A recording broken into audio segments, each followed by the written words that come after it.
Sometimes, life doesn't take away our dreams. It simply hides them, waiting for us to find them again through our own strength. This story is for every girl who was once told, "You can't." For those who folded their dreams away, but kept a quiet fire burning inside. This is the story of Meera, a young girl from a highland village who rediscovered herself thanks to someone most people would overlook, her husband's grandfather. The village where Meera lived lay among misty tea fields. She was only 17, but her curiosity and hunger for knowledge made her stand out. Every morning she walked over 5 kilometers to school, carrying an old, worn notebook. She loved biology and dreamed of becoming a doctor to help the poor. Her teachers admired her, and her classmates saw her as an example to follow. When someone asked, "Meera, who do you want to be in the future?" she smiled and said, "I want to be a healer, not just of bodies, but of people's fears." She was always at the top of her class. But one day, the door to her dream suddenly closed. Her father came home with a heavy face. "Daughter, your marriage has been arranged. The boy's family is good. They will take care of you." Meera froze. "But father, my university exams are next month."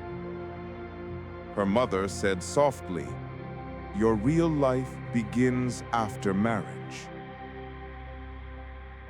That night, Meera held her biology book to her chest and cried in silence. The wedding came as quickly as a summer storm. Meera became a wife at 17. Her husband's home was far away, in another village, far from school, far from her dreams. Her husband Rohan was kind but busy, and her mother-in-law was strict.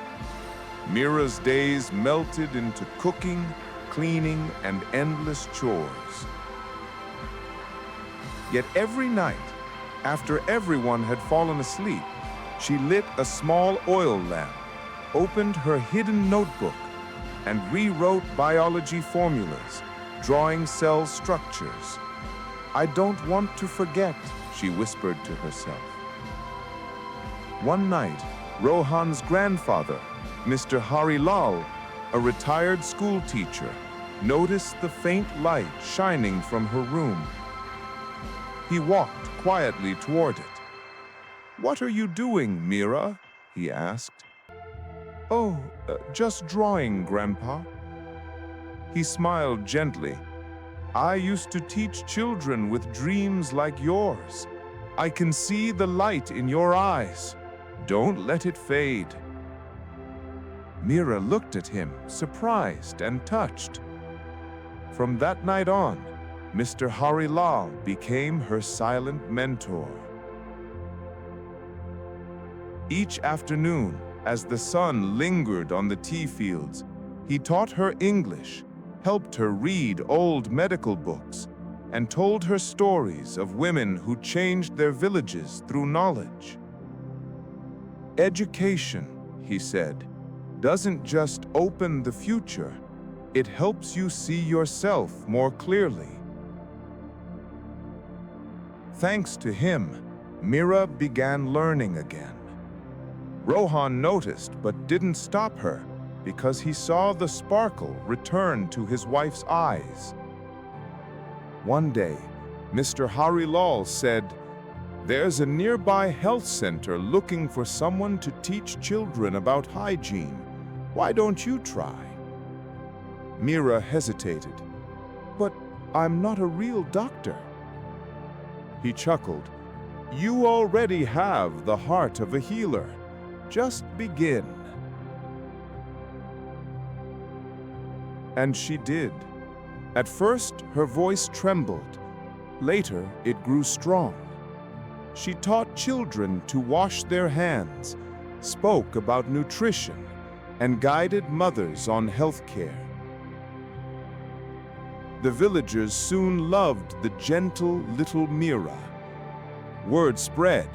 The young daughter-in-law of the Harilal family was as skilled as a real doctor. One day, Mr. Harilal brought her a paper. "I sent your profile to a community health training program.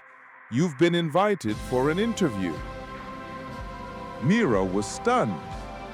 "You did all this for me?" He smiled. "No, child. I just opened the door. You chose to walk through it." She studied harder than ever. He helped her revise lessons, and Rohan brought her tea and quiet encouragement. On the exam day, Meera trembled. "Don't be afraid," said her grandfather-in-law. "You already live your purpose. The test will only make it official." Weeks later, a letter arrived. Meera had passed. She became the youngest community health worker in the region. Holding the certificate, tears filled her eyes. "Grandpa, I did it!" He smiled softly. "No, my dear, you simply continued the path you were born to take." Years later, Meera opened a small center teaching women and children about health and education.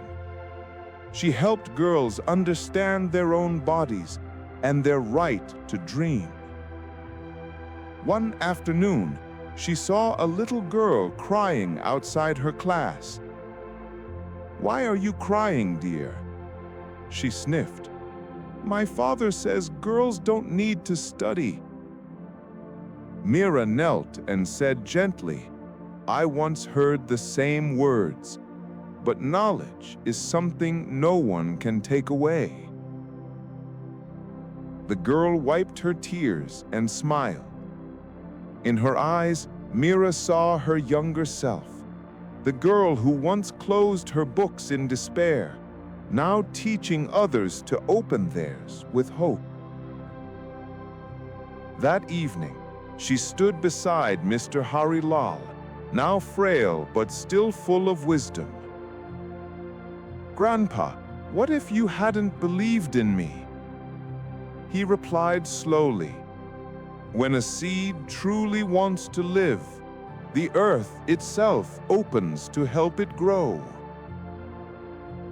They watched the orange sunset together, quiet and proud. Meera's story is not just about one girl. It's a reminder that education and faith can reignite the flame in the dark and turn it into a light that guides generations to come.